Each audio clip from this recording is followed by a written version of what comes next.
l'université vibrait autant pour les cours d'informatique que pour une PlayStation. Chaque pause, la salle du 3e étage devenait un véritable stade virtuel. 4 étudiants s'affrontaient. Mohamed avec son Real Madrid, le roi incontesté. Karim et son Liverpool, bruyant mais redoutable. Yanis avec la France, sûr de lui. Et Edson, discret, fidèle au Barça, souvent victime des moqueries. Mohamed dominait sans pitié. Victoire contre Yanis.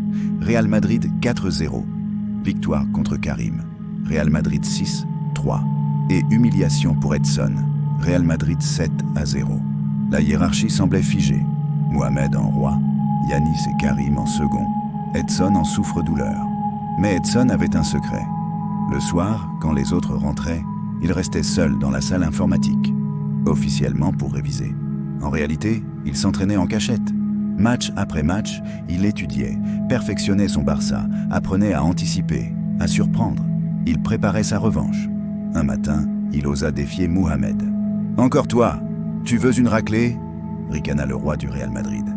Edson répondit calmement. « On verra bien. » Le match démarra, et contre toute attente, le Barça marqua le premier but, puis un deuxième. À la mi-temps, Barça 2-1. La salle entière resta figée. En seconde période, Edson livra un spectacle incroyable.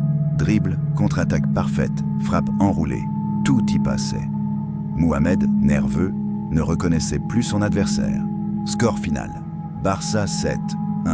Exactement le même score humiliant que Mohamed lui infligeait autrefois. Le roi venait de tomber. Les jours suivants, Edson confirma sa montée en puissance.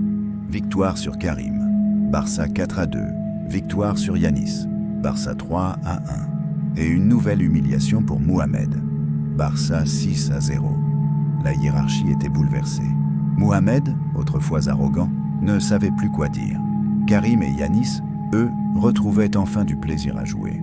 Désormais, dans les couloirs de l'Essep-le-Berger, on racontait la légende d'Edson, le garçon discret qui avait travaillé dans l'ombre pour renverser le roi du PES. Une histoire qui prouve que même celui qu'on sous-estime peut devenir champion, à condition de ne jamais abandonner. Et quelque part, un nouvel étudiant s'entraîne déjà, rêvant de devenir le prochain roi.